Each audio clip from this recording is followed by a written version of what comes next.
आमदार विश्वनाथ भोईर आपल्या सोबत आहेत।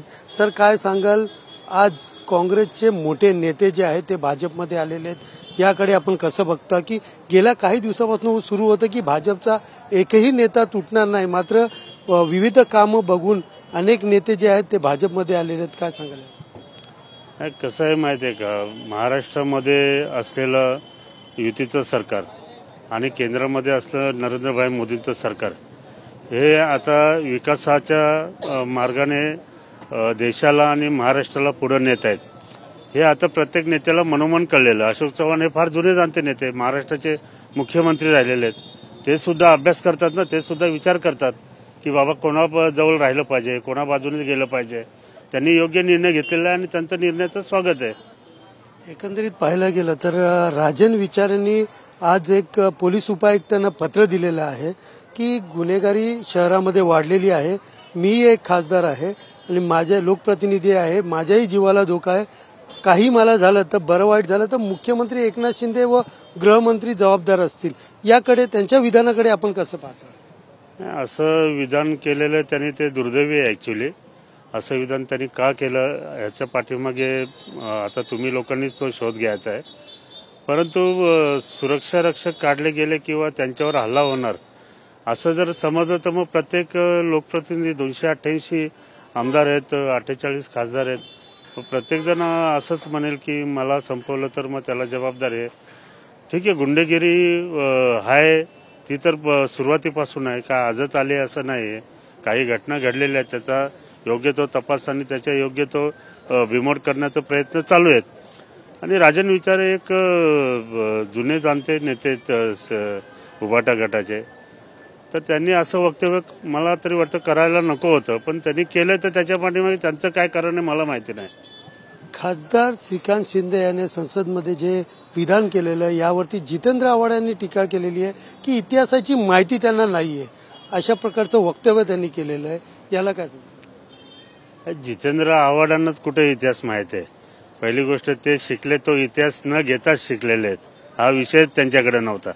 ते नेहमी तुम्ही बघत असाल तर छत्रपती शिवाजी महाराज असू दे, आपले इतर वीर योद्धे असू दे, पूर्ण आपल्या देशाचा इतिहास असू दे, त्याला तोडून मोडूनच पब्लिक समोर हे करतात। ते त्यांना तरी कुठे इतिहासाची कल्पना आहे? आणि जितेंद्र आव्हाड सारख्या माणसाने जो एकाच धर्माचा प्रतिनिधित्व करतो आणि इतर धर्मांचा किंवा इतर देवदेवतांचा महापुरुषांचा द्वेष करतो, त्यांनी इतिहासावरती बोलणं आणि श्रीकांत शिंदेनं सांगणं हे कितपत योग्य आहे? जितेंद्र आव्हाडने ठीक आहे, त्याला तो ज्येष्ठ आहे, भरपूर वर्ष तो हे केलाय, परंतु त्याचं राजकारण आपला सर्वांना माहिती आहे।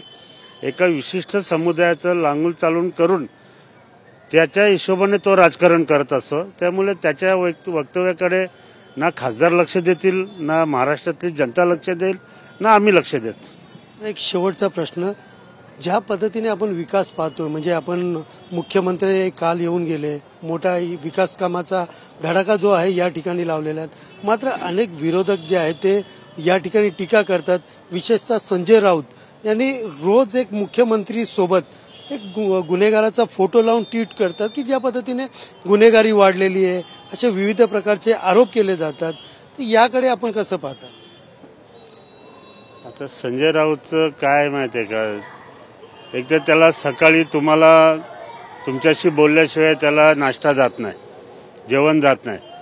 तो माणसाकडं म्हणजे त्याच्या कुठल्याही वक्तव्याकडं आता महाराष्ट्रातील जनता गांभीर्याने घेत नाही, कारण जनताच आता बोलायला लागली। हा काय सकाळी 8 वाजता उठतो आणि याचा भोंगा चालू होतो, त्यामुळे अशा व्यक्तीकडे ठीक आहे, तो काय एक एक फोटो काढतो, ट्विट करतो वगैरे, ठीक आहे। आता त्यांनी पण विचार करावा, तो जेव्हा सत्तेत होता तेव्हा काय काय झालेले होतं त्याची पण लिस्ट आहे ना, ती लिस्ट आता आम्ही विकासाच्या मागे आहेत, आम्ही ह्या गोष्टींच्या मागे नाही। नाहीतर संजय राऊतचे पण बाहेर काढायला काय हे नाही, संजय राऊतच्या पण सर्व नाड्या आहेतच सर्वांच्या हातामध्ये।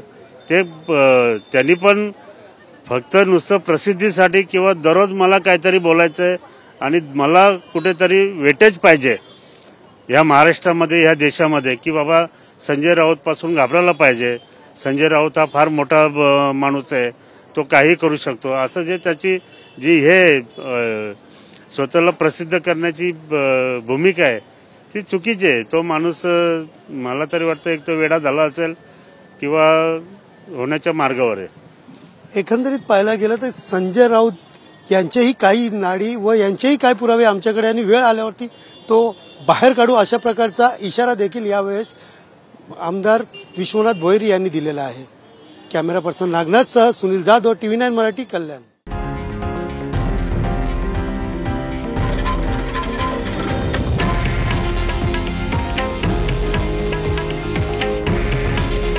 हे आहे देशातील नंबर 1 न्यूज नेटवर्क आणि आपण पाहत आहात TV9 मराठी.